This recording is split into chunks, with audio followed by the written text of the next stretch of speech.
En République centrafricaine, chaque jour a son lot d'événements qui démontrent une évolution dans un sens comme dans l'autre, bien sûr parlant de la future constitution. Eh bien, il était 11 h du matin ce mardi 25 octobre 2022 lorsque l'annonce lue sur les ondes de la radio nationale centrafricaine est tombée comme une bombe dans l'opinion. Un décret présidentiel relevant exclusivement les magistrats Daniel Darlan, présidente de la Cour constitutionnelle, et Trinité Bango Sangafio, membre de l'institution. Motif: empêchement définitif relatif à leur mise à la retraite. Le 22 octobre 2022, il faut bien le rappeler, des milliers de Centrafricains marchaient dans plusieurs villes du pays réclamant un référendum constitutionnel. Et à Bangui, les organisateurs de cette marche nationale remettaient en même propre chef de l'État un mémorandum dans lequel ils demandaient expressément que ce dernier rapporte la nomination des membres de la Cour constitutionnelle et convoque un référendum dans un délai de 30 jours. Et par ce décret signé le 24 octobre 2022, mettant fin aux fonctions de celle qu'on surnomme Dame de Fer, le président Touadéra vient-il de tourner la page Darlan à la tête de la plus haute institution judiciaire du pays? C'est une question que l'on se pose ce soir. Et puis, on parlera de ce déplacement du président Oumaro Sissoko Embalo, l'actuel président de la CEDEAO. Il était reçu donc ce mardi à Moscou par le président russe Vladimir Poutine. L'occasion pour le chef de l'État bissau-guinéen de lancer un nouvel appel à la paix dans le conflit qui oppose la Russie à l'Ukraine. Eh bien, que peut le président Embalo face à Poutine et bientôt à Zelensky? C'est une question que l'on se pose également et la réponse dans quelques instants.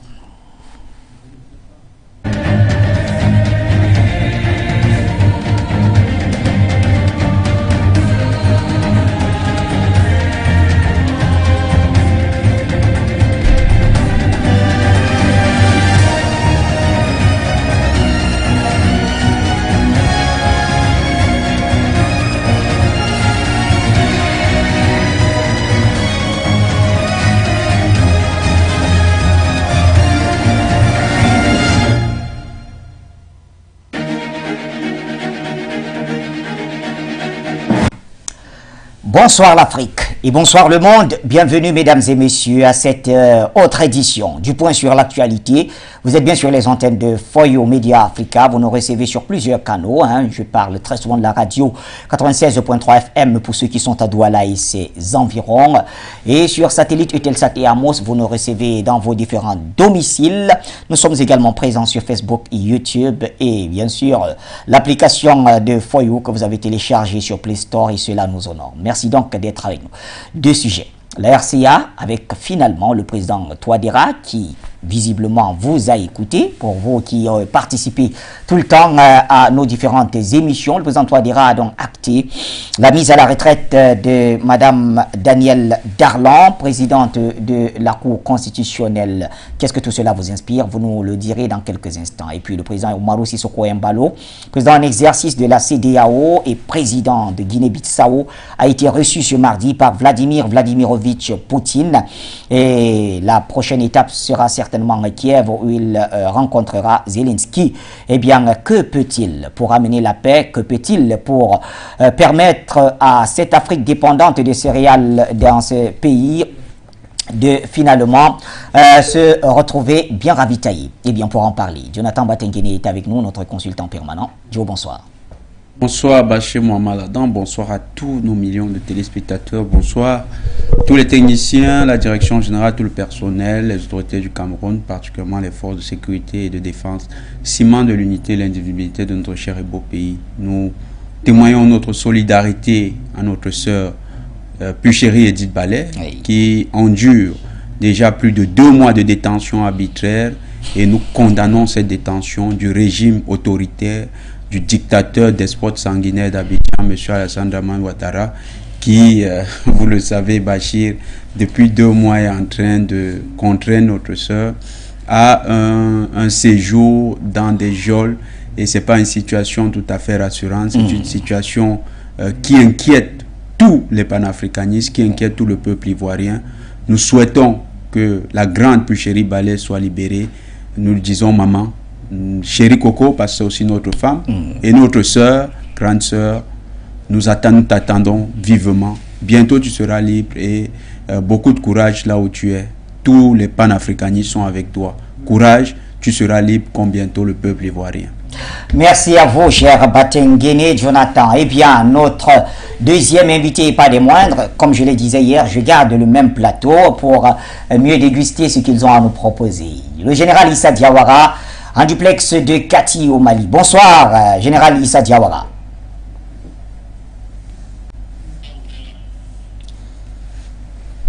Alors, je crois que le général Diawara nous fait savoir qu'il y a un petit souci avec Zoom. Est-ce qu'on peut revoir ça de ce côté, cher Signé? Le temps de revenir vers notre consultant permanent. Et nous en profitons d'ailleurs pour lancer un petit clin d'œil à la direction de publication de centrafrica.com qui nous a fourni un certain nombre d'informations, notamment le directeur de publication, Christian Gazambeti. Eh bien, nous parlons de cette RCA une fois de plus. Nous sommes dans la continuité, un très cher Batengene. Hier, on parlait de ces manifestations qui finalement auront produit un résultat puisque le président a décidé d'envoyer Mme Darlan à la retraite. C'est une conséquence logique. Oui.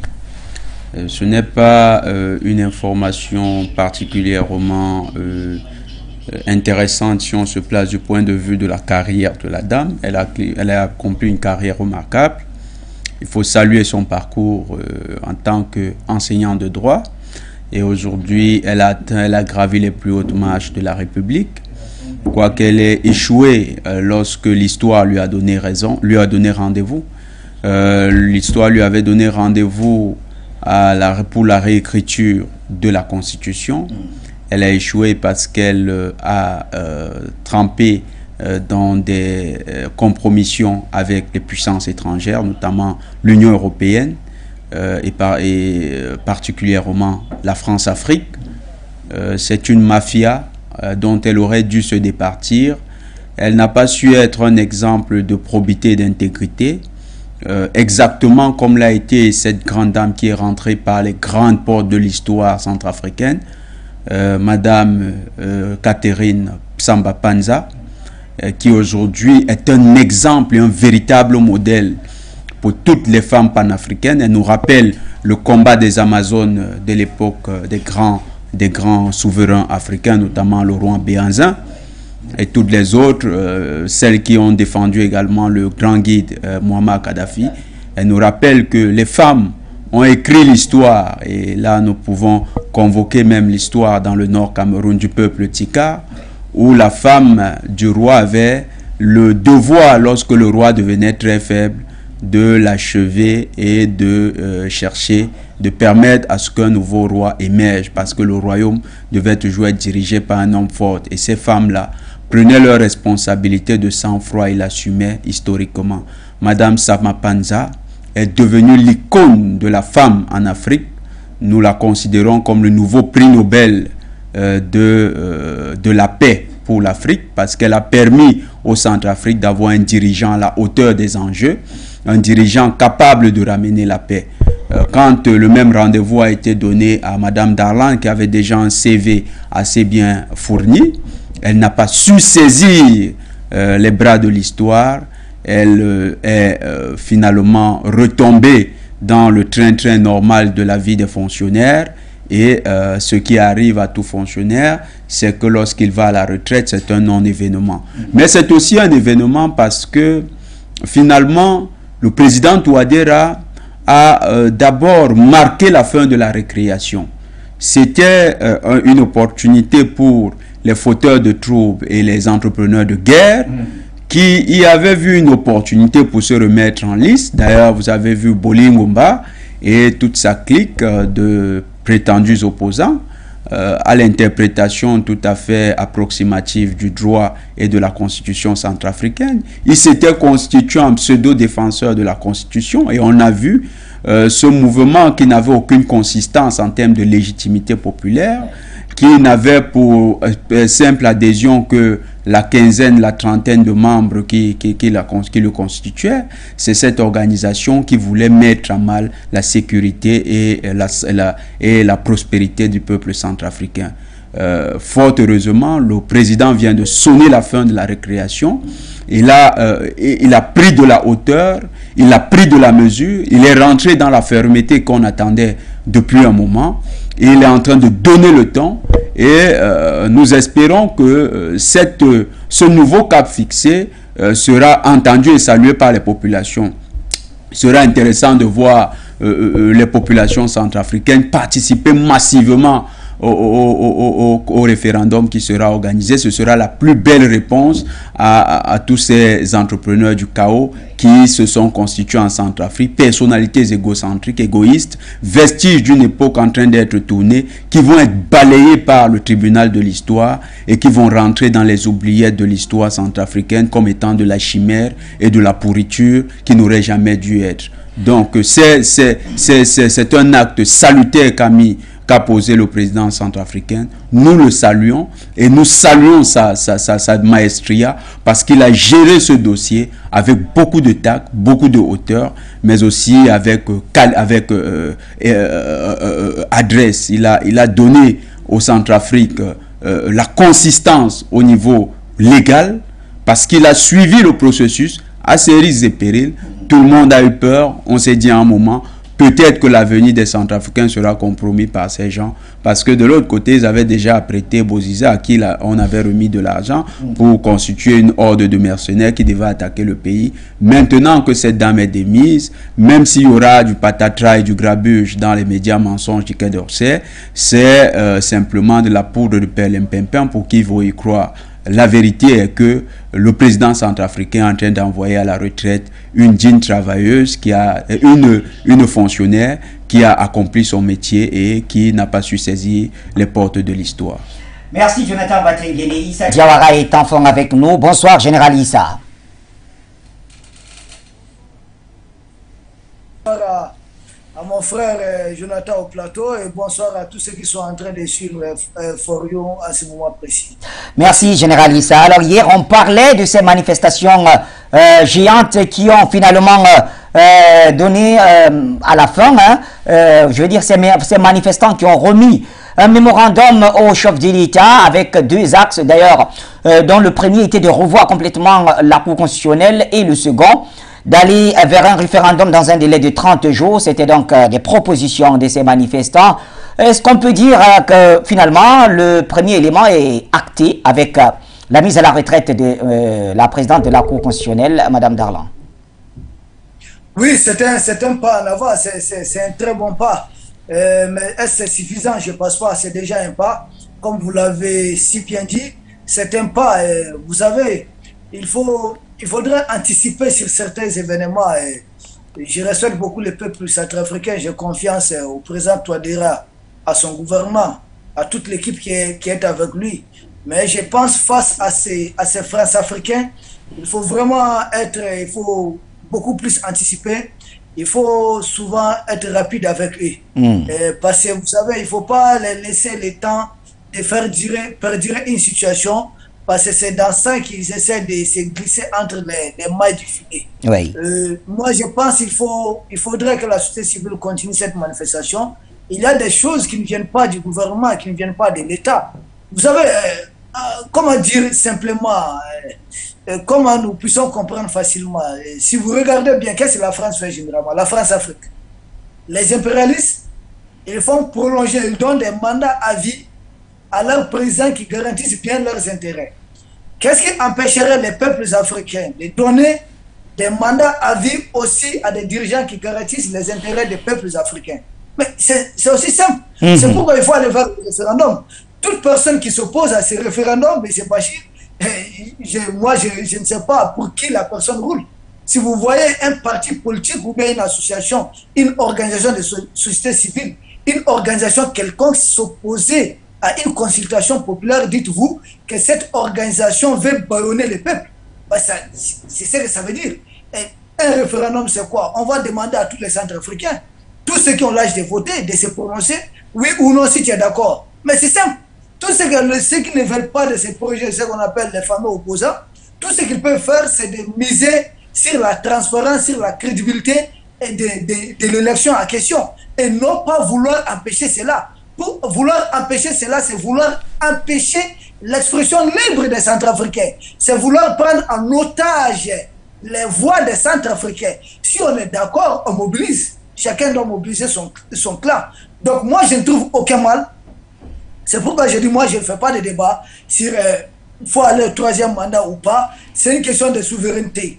Et moi, je rejette même un seul mandat à tout président qui est un pion de la France-Afrique. Parce que souvent, tu es un ennemi du peuple. Oui. Parce que là, on te pose contre nous, contre notre volonté. Et généralement, ce sont des présidents imposés au prix du sang.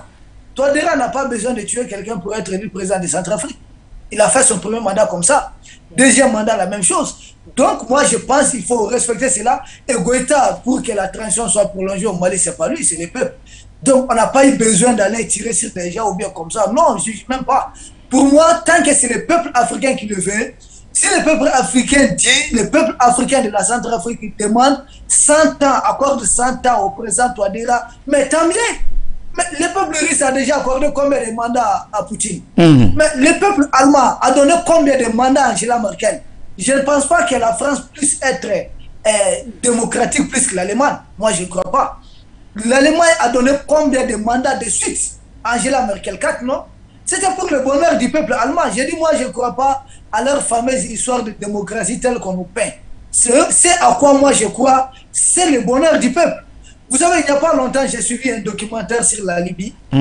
On dit 70% des gens qui ont été manipulés, les gens de Benghazi et quelques-uns de Misrata, et bien sûr des internes, certains qui ont été manipulés pour renverser le régime Kadhafi. 70% d'eux aujourd'hui regrettent la chute du régime Muammar Kadhafi. 70%. Pourtant, Kadhafi avait fait 40 ans. 40 ans, c'était 40 ans de bonheur. 40 ans de bonheur. 40 ans de paradis africain, c'était ça la Libye. 40 ans de la liberté. 40 ans durant lesquels les Libyens étaient respectés, non seulement en Libye, mais partout dans le monde. Oui. Les Libyens étaient respectés partout dans le monde. 40 ans, n'oubliez pas, c'est l'un des rares pays africains pour qui l'ancienne colonie, c'est-à-dire l'ancien colonisateur, l'Italie a présenté des excuses publiques à la Libye et s'était engagé à dédommager la Libye pour les avoir colonisés. Oui. Voici un pays qui incarnait le respect, où encore l'indice du développement humain était très développé. Et c'était presque l'un des rares pays qui n'était pas endetté au monde. Donc, est-ce que le problème, c'est qui dirige, qui fait quoi? Le problème, tous les peuples du monde aspirent simplement au bonheur. Je pense que si les Français ont l'occasion d'avoir Kadhafi, ils vont lui accorder 10 mandats de suite. S'ils ont l'occasion, si les Allemands ont l'occasion d'avoir Kadhafi, ils vont l'accorder, s'il avait longue vie, 20 mandats de suite.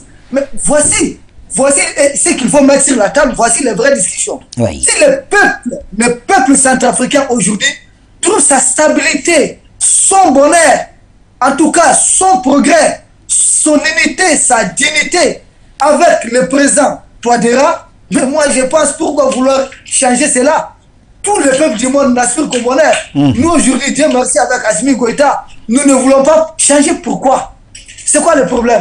Donc tous les peuples du monde qui ont un de bons dirigeants peuvent garder ces bons dirigeants pendant longtemps que possible. Et ça fait partie de la culture africaine d'ailleurs. Oui. Parce que la culture africaine, tout dirigeant africain, parce qu'on avait des monarques. Mais nos monarques étaient des démocrates. Le pouvoir appartenait au peuple. Vérifiez un peu comment nos royaumes fonctionnaient. Oui. C'est-à-dire, à chaque fois qu'un monarque devenait un dictateur et qu'il ne travaillait pas pour le peuple, il y avait un autre, le peuple se soulevait, il y avait un autre qui le renversait. Quitte même si vous appartenez au même papa. C'est des trucs qu'on ne tolère pas. Si vous commencez à ne pas, en tout cas, à déranger les intérêts du peuple, tout de suite on vous dépose. Il fallait qu'il y ait abondance au niveau du peuple. Et aujourd'hui, s'il y a abondance avec Touadéra, moi je pense qu'il est dans son droit de consulter aujourd'hui le peuple. Il faut aller vers cette consultation populaire et bien sûr obtenir mandat si le peuple le veut. Et si le peuple ne le veut pas, tant mieux, il aurait sorti par la grande porte. Et si le peuple accorde cela, moi je ne vois même aucun problème. Vouloir refuser cela, vouloir refuser la consultation populaire, c'est bien sûr vouloir bâillonner le peuple, c'est bien sûr vouloir être en mission pour un autre peuple contre le peuple centrafricain. Et nous n'allons pas autoriser, dites-vous, nos services sont là et nous sommes prêts à nous rejoindre. Comme nous avons accompagné nos frères du Burkina et d'autres pays, nous sommes prêts à accompagner nos frères de la Centrafrique. Et s'il faut verser le sang pour l'Afrique, nous sommes prêts à le faire. Merci. Et parole du général, bien sûr, Issa Diawara, rassurez-vous, tous les activistes centrafricains qui suivent cette émission savent qu'ils peuvent compter sur vous pour les accompagner dans ce combat. Jonathan Batengene, est-ce qu'on peut dire que désormais la page d'Arlan est tournée? Le regard est-il définitivement fixé vers le référendum? Darlan est tourné. La messe est dite. Pas aujourd'hui, depuis il y a quelques jours. Nous avons fait l'émission ici. Lorsque vous voyez une juriste chevronnée se diriger vers les médias pour demander des interviews et commencer à parler de dossiers qui sont normalement confidentiels ou du moins qui sont traités par son administration, il faut comprendre que les carottes sont cuites. Généralement, les juristes appellent cela le dilatoire. Le show médiatique relève du dilatoire. C'est essayer d'utiliser la pression médiatique pour faire diversion sur le principal. Eh bien, la page Darlan est tournée et malheureusement, cette page est tournée définitivement. Madame Darlan, c'est un mauvais souvenir pour le Centrafrique. Elle est le vestige de ce que le Centrafrique a connu en termes d'apogée de l'égocentrisme. C'était une dame qui avait la possibilité de donner sa chance à toute cette jeunesse centrafricaine, de rêver et de rêver grand. Elle a préféré les petites compromissions, les avantages personnels, la position qui lui était miroitée à l'Union européenne ou bien pas à l'Union européenne. Et elle a ainsi bradé les intérêts de la nation. Alors, juste un peu, on sait que les décisions de la Cour constitutionnelle sont en général sans recours, c'est ça?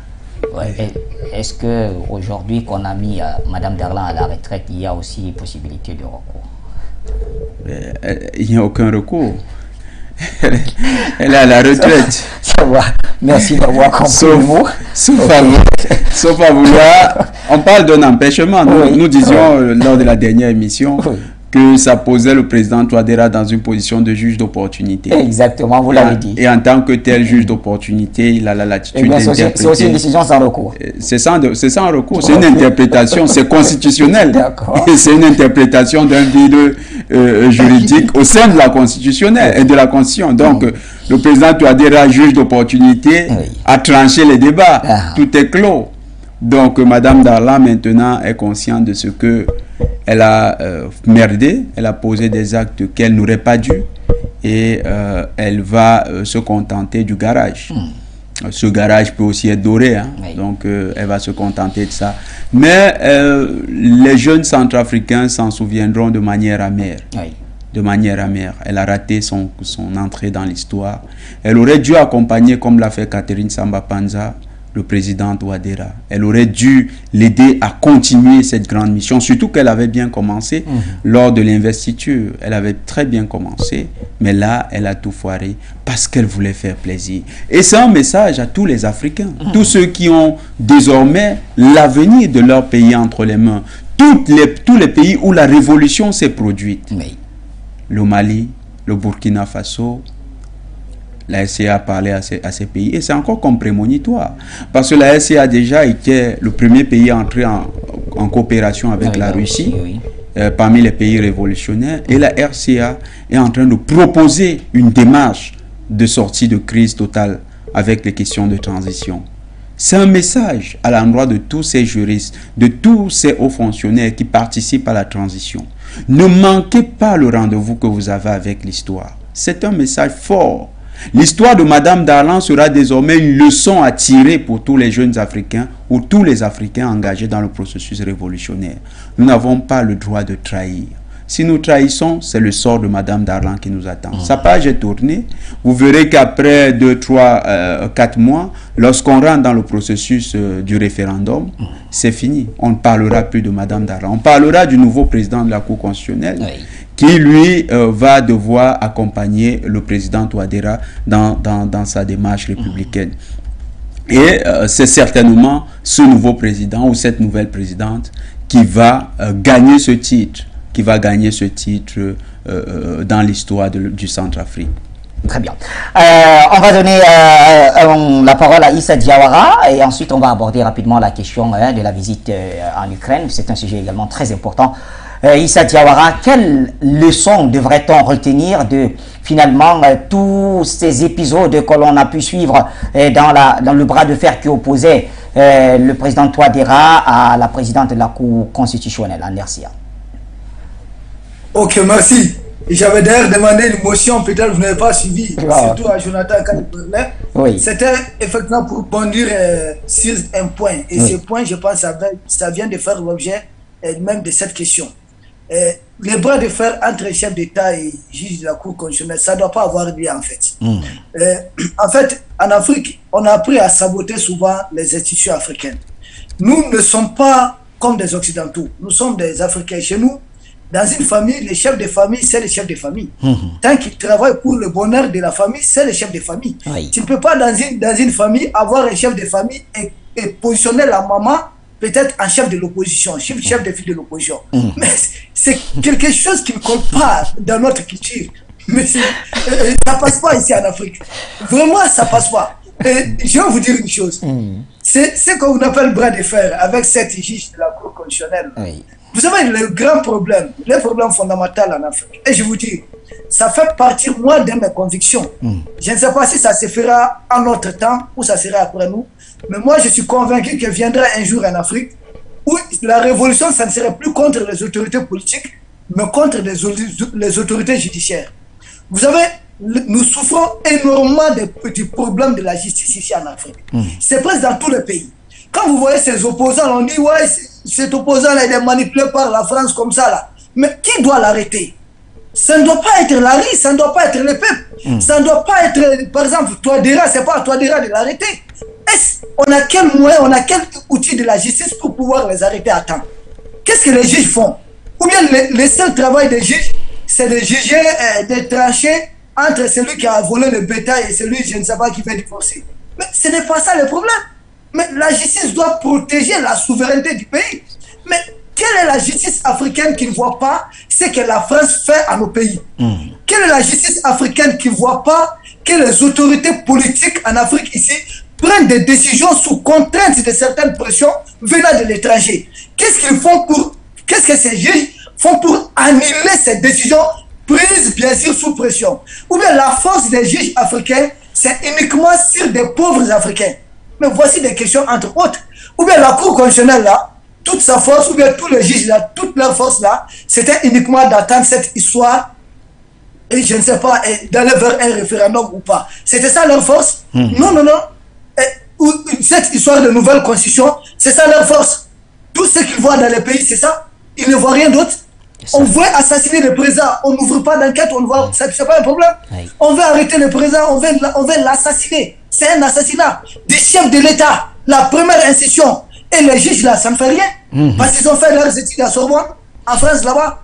Viendra un temps, il faut que les autorités politiques d'Afrique, des vrais souverainistes, des vrais patriotes s'affirment. Il faut nettoyer le pouvoir judiciaire. Tout le monde ne doit pas être juge en Afrique. Il faut que les juges africains soient des vrais patriotes, soient des vrais souverainistes, soient des vrais panafricains. Nous ne voulons pas des juges à la cravate, c'est-à-dire un juge petit Macron ou bien Macron grand format, dans un tribunal africain. Il va juger qui? En faveur de quoi? Il va juger qui? Qu'est-ce qu'il va faire? Qu'est-ce qu'il peut faire pour le pays? Il va rouler en faveur de qui? On a vu des juges en Afrique ici enfermer des patriotes. Mais pourquoi? Enfermer des patriotes, personne n'en parle. Parce que si vous en parlez dans votre pays, ils vont vous enfermer. On dit outrage à la magistrature, quelque chose comme ça, ils vont vous enfermer. C'est-à-dire qu'ils ont réussi à réduire les masses populaires au silence. Et les masses populaires n'ont des dents que contre les politiques. Voici un réel problème de l'Afrique. Et je pense plus, au fur et à mesure que nous montons dans les débats, je pense que le débat va atteindre ce niveau. Je vous remercie. Merci à vous, Issa Diawara. C'est ce qui referme cette première thématique, mais elle reste ouverte naturellement pour nos appelants. Vous pouvez appeler à tout moment. On va afficher le numéro. Signé Pierre, on affiche le numéro pour les appelants. Voilà. Et vous pouvez participer. C'est votre émission d'ailleurs. Parlons à présent de la visite du président Embalo. Du côté de la Russie. Il a été reçu il y a quelques heures par le président Vladimir Vladimirovitch Poutine. Ils ont échangé sur beaucoup d'aspects, mais ce qui intéresse beaucoup les téléspectateurs, c'est de savoir que peut Sissoko Embalo pour ramener l'accalmie entre l'Ukraine et la Russie. D'abord, nous avons essayé de déplucher les échanges, les échanges entre les deux chefs d'État. Il n'y a pas d'échange véritablement portant sur l'Ukraine, si ce n'est une allusion qui a été faite par le président Embalo sur l'Ukraine, en disant qu'il s'agit d'un conflit entre des frères. C'est un peu déjà, c'est dire que lui-même, en abordant ça sous cet aspect, il est conscient que ce n'est pas sa responsabilité, encore moins son autorité, sous son autorité que ce conflit peut trouver un dénouement. Il a abordé une cause, et c'est ça quand même qui fait mal. Il a abordé la question des céréales et des engrais. Sur ce point, quand on regarde le communiqué final qui a été produit par le Kremlin, on voit qu'il revient avec la même rhétorique. Il donne l'impression que la Russie a bloqué, ou bien que l'opération militaire russe, l'opération militaire spéciale russe ou antiterroriste russe est en train de bloquer les convois d'engrais et de céréales, ce qui est faux. Les Russes ont relâché, ont permis, grâce à l'accord écran signé avec les Nations Unies, et entre les Nations Unies et la Turquie, entre les Nations Unies et l'Ukraine également. Dans l'accord écran, la Russie a permis désormais que sur 3 ports, dont Berdiansk, Odessa et Kherson, que les céréales ukrainiennes soient embarquées pour pouvoir desservir ou bien aider à la résolution des problèmes de famine qui commençaient à se faire jour. Sauf que les destinations qui ont été choisies, sur 178 navires qui ont débarqué depuis le 22 juillet où l'accord a été signé, 178 navires, rien que 20 sont venus en Afrique. Et parmi les 20, 8 se sont arrêtés en Égypte. Une bonne partie, 6 se sont arrêtés au Soudan, 2 au Kenya. Et quand on regarde les 4 autres, c'est encore d'autres destinations qui ne sont pas les pays qu'on disait être prioritairement des pays qui sont touchés par la famine. Vous avez vu, par exemple, pour la première visite, c'était le président Macky Sall et Mahamat Faki. Le Tchad et le Sénégal n'ont pas reçu un seul navire. Un seul navire. Il n'y a aucun navire en passant qui n'a accosté sur les côtes, sur les côtes ouest africaines. D'accord. Il faut le dire. Le golfe de Guinée. Et pourtant, celui qui avait d'abord qui allait formuler cette demande au nom de qui on sait, c'est-à-dire de l'Union européenne, c'est Macky Sall. Donc, c'est une demande, quand il insiste là-dessus, il devrait lui-même honnêtement revenir sur la réalité. La réalité, c'est laquelle? La réalité, c'est que sur ces 178 navires, 20 qui sont venus en Afrique, et donc 158 qui sont restés sur le continent européen et les États-Unis. La réalité est que les Européens eux-mêmes ont reconnu, lorsque le ministre Lavrov, il y a de cela une semaine, a demandé au secrétaire général des Nations Unies de faire la lumière sur la situation, dans l'entretien entre les représentants de l'Union européenne et le secrétaire général des Nations Unies, ils ont expliqué que les navires s'arrêtaient en Europe parce qu'eux, ils devaient réemballer les céréales et les revendre sur les marchés africains. Vous imaginez, si on va faire des calculs simples, hein, le coût de revient en Afrique, c'est au moins 2 ou 3 fois. Alors, déjà. Est-ce que le président Embalo pourrait négocier dans le sens des échanges directs dans ce domaine céréalier? Il n'a aucun moyen. Il n'a aucun moyen. Pourtant, encore une fois, il est quand même à la tête de la CEDEAO. Est-ce que ne serait-ce que pour la CEDEAO, il ne pourrait pas plaider pour que les navires qui partent des ports russes n'aient pas russes ou ukrainiens n'aient pas à transiter par l'Europe, où on va trouver ce prétexte de réemballage de ces pour nous revendre, en fait, pour revendre plus cher. Oui. C'est pourquoi d'ailleurs on se plaint justement que les sacs de farine ont pris les prix se sont envolés.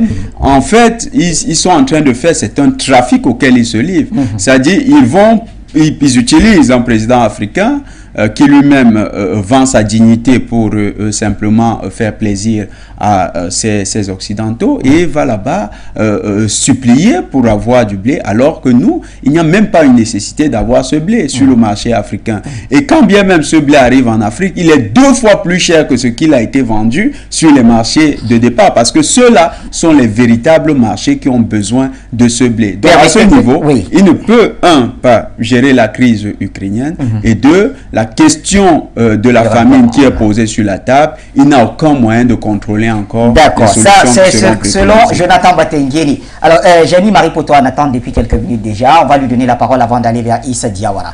Maripoto, bonsoir cher ami, merci d'être avec nous, très fidèle à l'émission. On vous écoute. Bonsoir monsieur Bachir, bonsoir à tous les panélistes et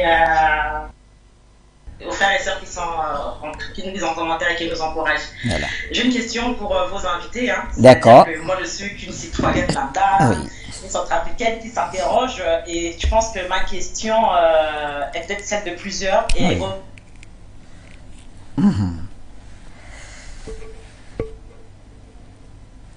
Alors.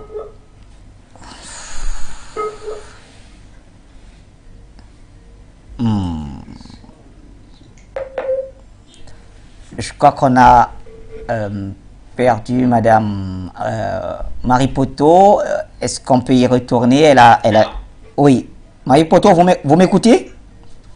Oui, très bien, désolé. D'accord. Il y a un souci de connexion. D'accord. Donc, ma question est celle-ci. Oui. Le président Touadéra a destitué Madame Darlan. Oui. Vous, on va dire, en tant que média, vous faites vraiment un excellent travail. C'est vous qui nous enseignez depuis de nombreuses années, et moi, j'apprends beaucoup avec vos invités et vos émissions. Oui. Ma question est celle-ci. D'après les commentaires que j'ai pu lire chez plusieurs, le président Touadéra n'avait pas le droit de faire ceci parce que la nomination de Madame Darlan apparemment serait inamovible, c'est le mot, c'est-à-dire elle ne peut être destituée.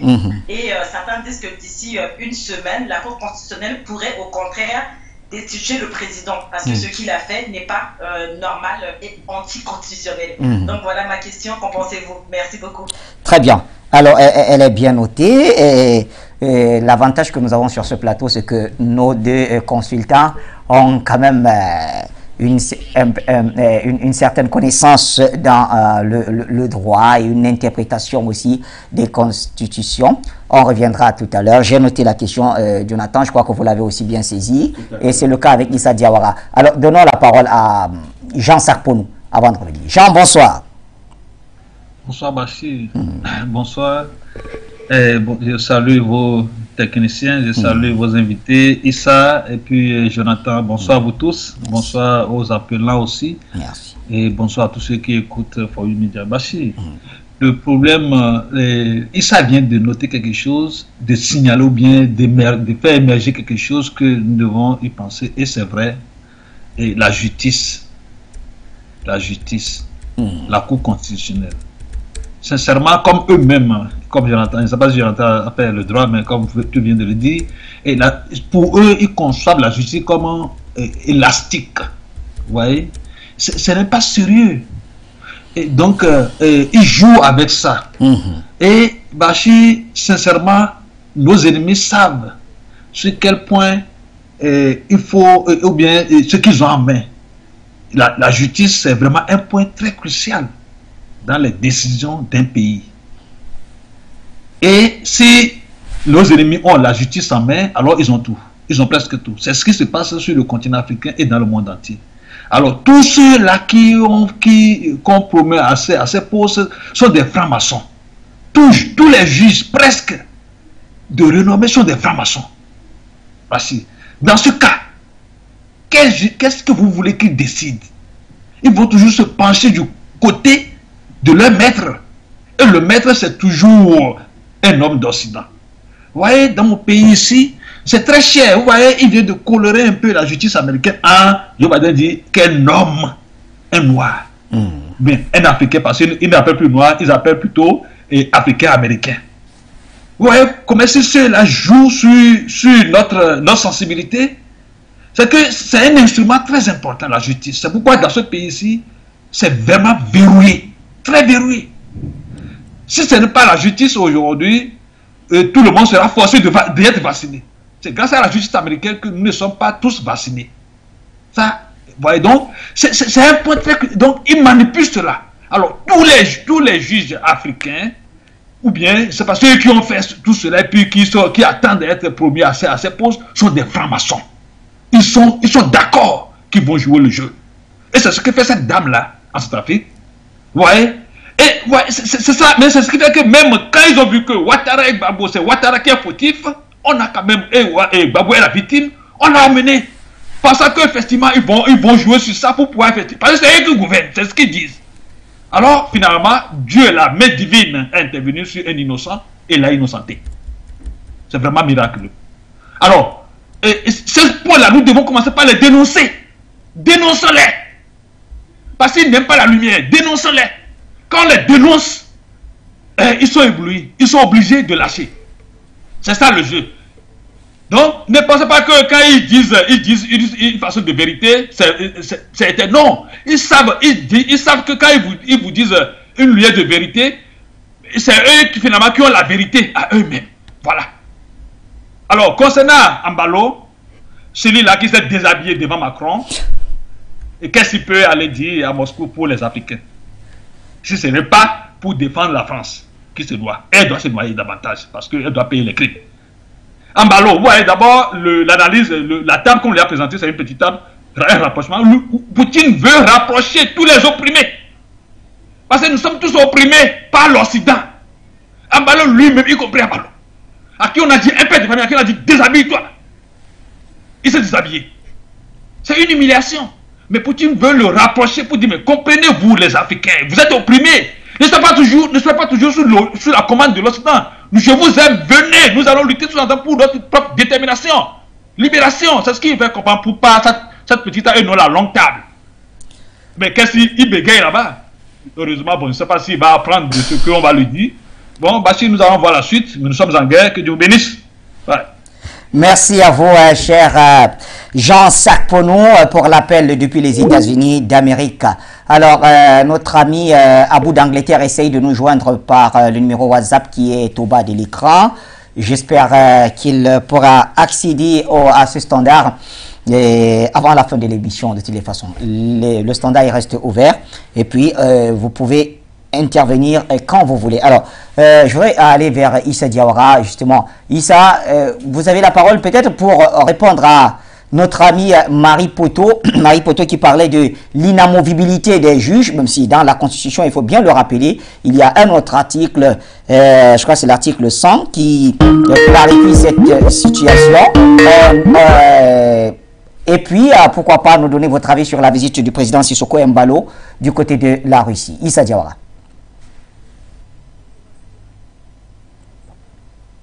Bachir, oui. Permettez-moi, je vais essayer de lire l'article 100, ce que notre sœur évoquait tout de suite au niveau de leur constitution. Oui.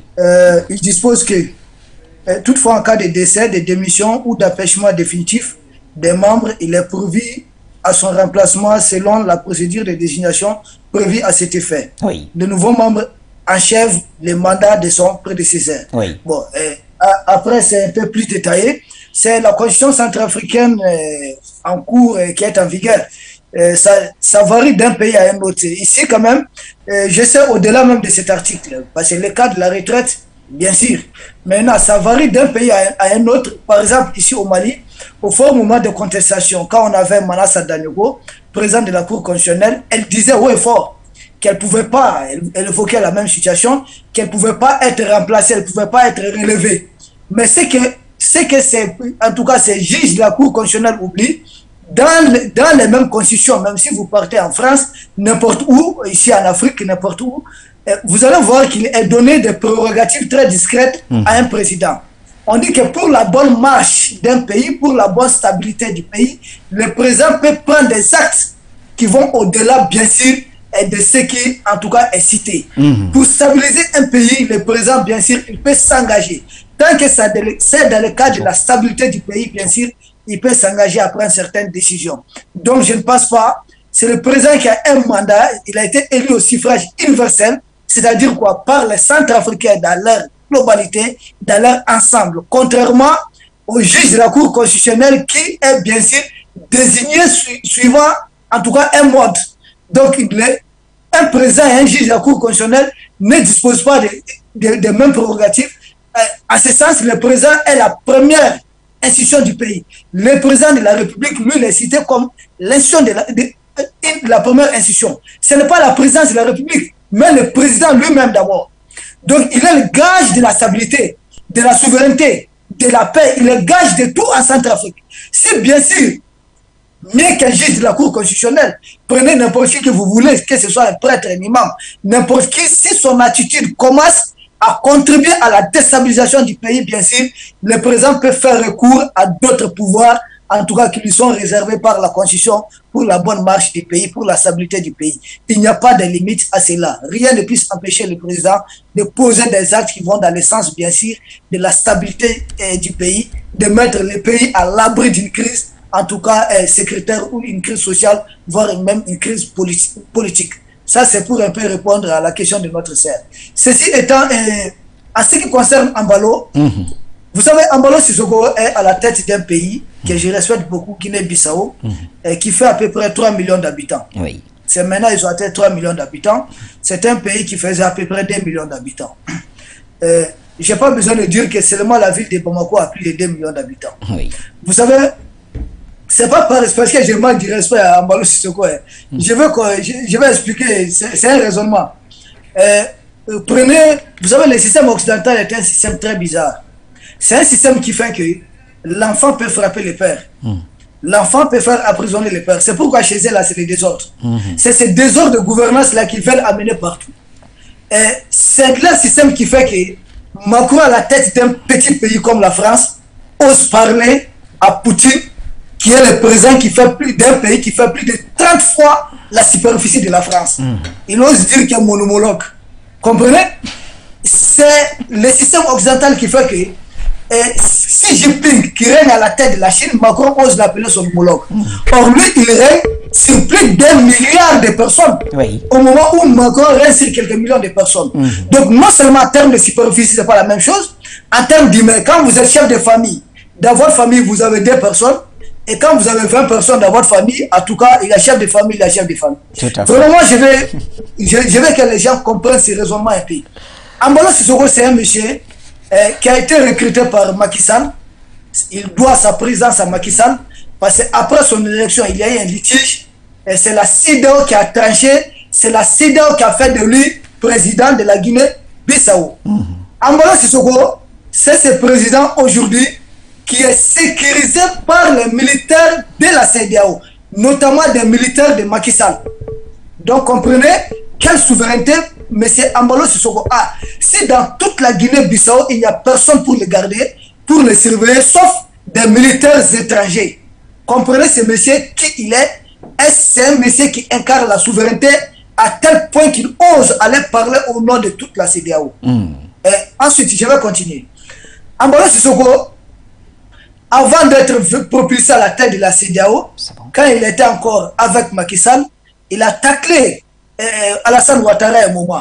Il dit qu'il n'y avait pas de petit pays, que son pays était au même titre que la Côte d'Ivoire. Ok. Et après, quand Ouattara l'a rencontré, l'a recruté, maintenant il ne cesse de publiciter Ouattara. Je pense que c'est quelqu'un qui a des ambitions qui dépassent en tout cas ses moyens. Il a des ambitions qui sont au-delà de ses moyens.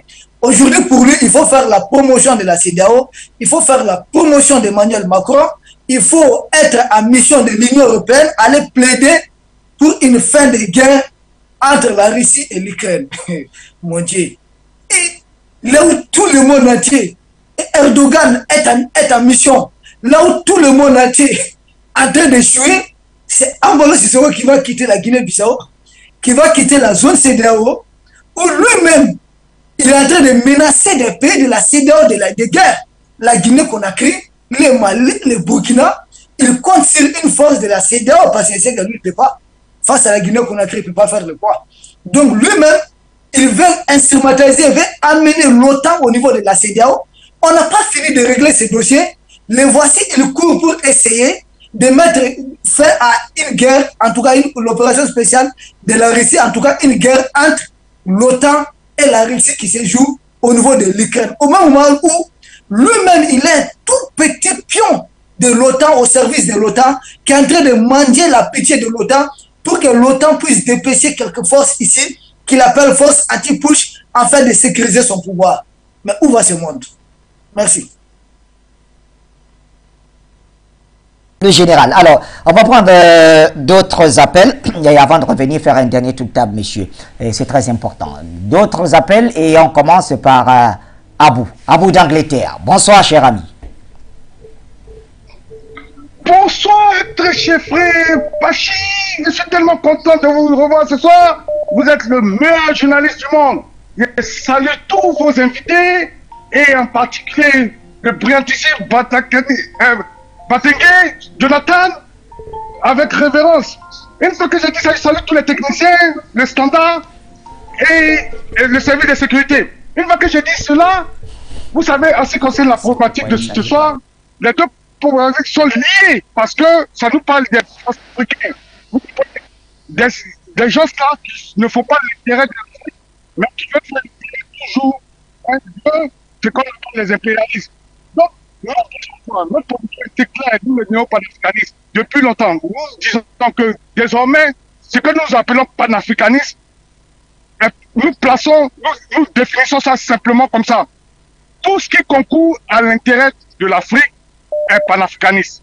Tout ce qui ne concourt pas à l'intérêt de l'Afrique est ennemi de l'Afrique. Donc, Touadéra a raison de renvoyer cette dame-là qui ne concourt pas à l'intérêt de l'Afrique. C'est-à-dire que qui vient ramer à compte courant. Et c'est en ce sens que nous avons solutionné. Nous avons dit que la solution maintenant en Afrique, c'est que dans nos constitutions, on doit mettre ce qu'on appelle l'acte patriotique. L'acte patriotique, ça veut dire quoi? Ça veut dire que tous ceux qui viennent faire ramer à compte courant, qui vont contre les intérêts du pays, sont frappés par l'acte patriotique, qui veut dire que ils sont frappés par ce qu'on appelle l'acte de trahison. Et l'acte de trahison doit être sans, avec tolérance zéro, tel qu'on le fait ici en Europe et tout comme en Amérique. Ça pour dire quoi? Ça pour dire que le temps où ces France-Africains pensaient qu'ils avaient le vent en poupe, ce temps est terminé. Il faut que la paix change de camp, parce qu'ils ont du zèle à vouloir travailler pour la France. Par exemple, Mao Sissoko va voir la Russie à la suite de trucs comme on appelle ça, Macky Sall, parce qu'il veut aller encore travailler pour la France, pour l'Europe. Ça dit quoi? C'est pour encore faire la même doléance que Macky Sall a fait, et on verra que tous les bateaux vont aller en Europe, ça ne va pas aller en Afrique. Mais encore, on utilise le nom de l'Afrique pour les sales besoins. Donc, continuer, c'est terminé, nous sommes à l'ère du verso. Du verso, ça veut dire quoi? Ça veut dire que nous sommes à l'ère de la vérité. Donc, à l'ère de la vérité, tous ces France-Africains n'auront plus leur mensonge prospérer. On va les frapper de la vérité africaine qui est la recherche de nos intérêts vaille en toutes choses. Donc, ceux qui ne concourent pas notre intérêt est notre ennemi. Et donc, ils sont de facto nos ennemis. On va les combattre. C'était M. Abou depuis l'Angleterre. Bonne continuation. Bye bye, Fona. Abou depuis l'Angleterre. Dernier appel, Alice Kwasi depuis la France. Bonsoir. Bonsoir Bachir, bonsoir tout le monde. Merci bien. Bonsoir le peuple africain.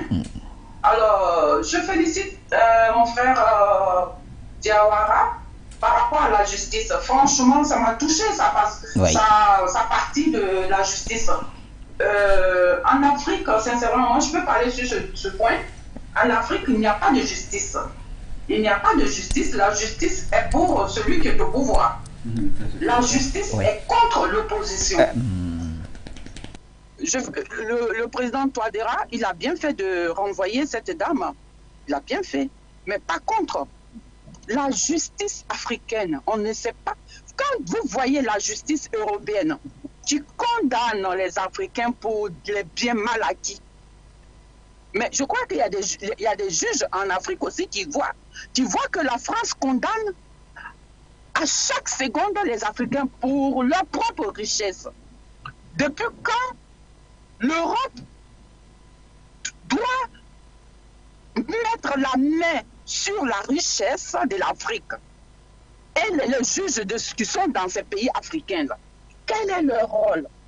Pourquoi l'Afrique est pillée et les juges ne disent rien? Pourquoi le continent africain est pillé? Pourquoi les présidents africains sont assassinés et les juges, je crois qu'ils doivent mener leur enquête pour savoir qui a tué ce président? Mais rien du tout. Par contre, quand ce sont les opposants, là, ils sortent les articles bidons pour les condamner, même sans preuve. La preuve, vous voyez ce qui se passe en Côte d'Ivoire. Vous voyez ce qui se passe en Côte d'Ivoire. On condamne à tout va. On condamne même, ça leur fait plaisir de condamner. Vous voyez même le cas du président Laurent Gbagbo. On le condamne, sachant que le gars, il est à la CPI, il est condamné dans son propre pays. La CPI le dit, il est innocent, mais en Côte d'Ivoire, le condamne.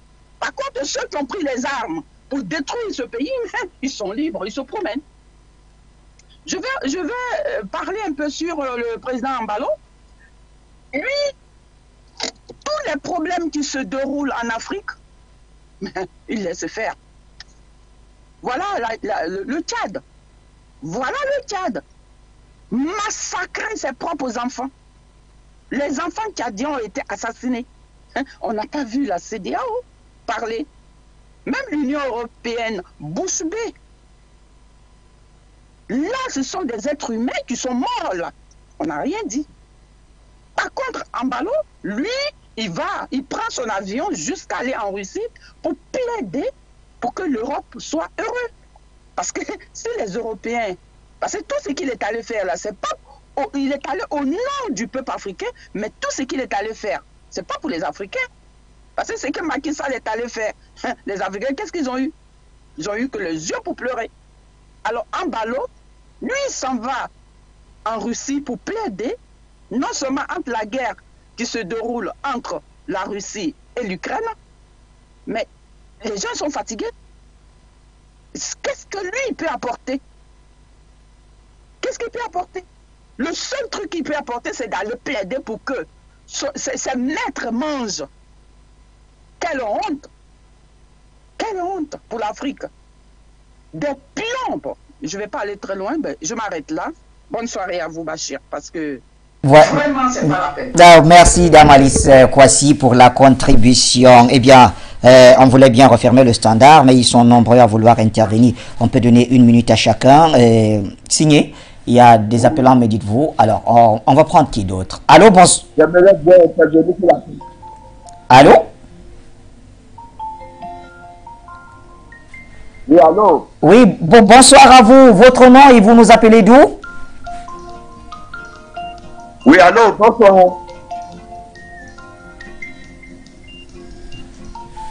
Vous êtes en direct, on vous écoute. Monsieur Karimou depuis Porte-Novo. D'accord. Monsieur Karimou, vous avez la parole, on vous écoute.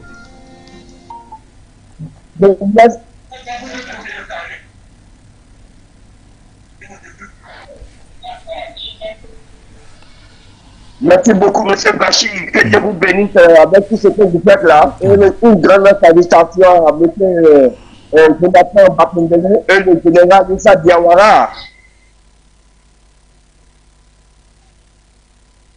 Ce que je voulais dire par rapport à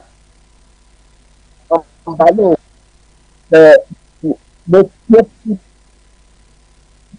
redemption à Embalo, il aurait dû le mettre sur la grande table là, pour l'Europe et venir se promener en Russie.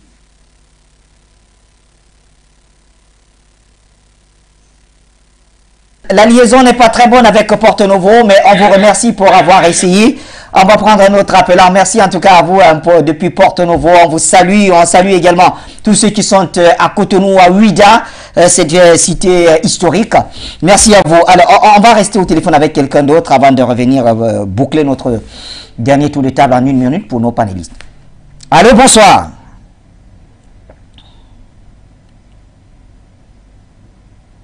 Allô? Oui, bonsoir. Oui, c'est monsieur. Oui, c'est monsieur Maman de Ngaoundéré. D'accord, on vous écoute depuis la ville de Ngaoundéré. D'accord. Bon, tiens, je voulais seulement vous dire seulement que M. Ambalo est particulièrement c'est un pion. Il est parti pour Ouattara, pour Macky Sall et pour Macron. Donc il a là-bas plaidé pour que la Poutine doit laisser le 46 mercenaires avec les problèmes de CEDEAO. Oui. Mais Poutine connaît, lui, il ne peut pas le laisser. Nous avons confiance. Merci beaucoup. Ouais. Avec celui qui a pris l'habitude de nous appeler toujours en dernier, c'est Peter. Il aura 5 minutes certainement. Peter, bonsoir cher ami. Bonsoir monsieur Bassi, merci beaucoup au call center. Je salue votre invité. Je ne vais pas traîner longtemps. Ce que je veux dire, hein, c'est après les enquêtes que j'ai menées auprès de mes sources d'information, M. Dallari, que vous avez cité Darlam, autant pour moi, dans votre title, en fait, le président, le renseignement du président Touadéra l'a soupçonné de travailler pour le Quai d'Orsay.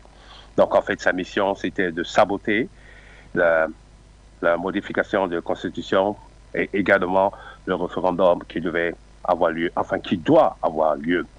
Le deuxième point, c'est que quand M. Macron est parti en Guinée-Bissau, il avait laissé les soins au président de là-bas avec de l'argent pour l'État Bissau, sous réserve qu'il doit tout faire pour aller convaincre M. Poutine, de sorte que la France reste toujours dans son précaré. Je ne sais pas comment je peux bien expliquer ça en français. C'est qu'il est parti en mission recommandée de la France. Et le Quai d'Orsay a donné de l'argent à ce pays pour qu'en contrepartie, il joue un rôle très actif auprès de M. Poutine dans le dénigrement de ce que nos Africains panafricanistes sont en train de faire. Et une forme de créer une, je peux dire comme ça, entre, comment on dit ça, entre griffes, relation commerciale et relation diplomatique avec la Russie. Voilà en fait son rôle qu'il est parti jouer. Sinon, en réalité, M. Poutine sait très bien qui est ce monsieur. Et aussi, il sait aussi que les Africains ont déjà fait le choix par rapport aux partenaires stratégiques, par rapport aux partenaires militaires, par rapport aux partenaires économiques. Voilà en fait ce qui se passe en réalité. Comme la France est complètement perdue de boussole, elle est dans le panique, donc elle ne peut plus agir visage découvert, surtout avec le drama qui est à l'ONU pour le problème de Mali. Donc elle est en train de chercher des solutions. Et ici, en France, ils ont dit qu'il est hors de question qu'ils perdent le Centrafrique. Sinon, c'est une catastrophe pour eux. Je vais m'arrêter ici. Merci beaucoup. À très bientôt. Bye. Très bientôt, Peter Brown. Certainement, demain, vous viendrez un peu plus tôt, puisque vous avez beaucoup de choses à dire. 1 minute pour Jonathan et 1 minute pour Issa Diawara. Commençons par Issa Diawara, puisque vous êtes sur place. Issa, en 1 minute, comment on referme cette édition? Ok, merci. Je ne peux que remercier et saluer tous les intervenants. Il y a certains qui vont nommer directement, donc je les salue. Et je les remercie. Leurs mots sont une motivation pour nous. Nous disons simplement qu'il viendra autre étape après la tournée d'Ambalo Sissoko du côté de la Guinée, du côté de la Russie, de l'Ukraine. Bien sûr, il y aura d'autres étapes parce que nous ne sommes qu'à nos débuts. Le combat de la libération de l'Afrique est en cours. Il faut rester concentré. Ce n'est pas un combat qui va prendre fin du jour au lendemain. Les gens doivent être préparés en tout cas à être dans un bras de fer qui va durer. C'est une lutte à long terme. Et de l'autre côté, du côté de la Centrafrique, j'ai dit au président Touadéra simplement qu'il est le chef suprême au niveau de la Centrafrique. Dans un pays, il est le père de la nation. Un président, on l'appelle le père de la nation. C'est lui qui a un programme, c'est lui qui a un projet pour les Centrafricains. C'est lui qui a été élu à base d'un programme solide. Donc, c'est pas la madame juge de cour constitutionnelle au juge de quoi. C'est lui qui est le père de la nation. Donc, il est en droit de recadrer, de remettre les points sur les i, bien sûr.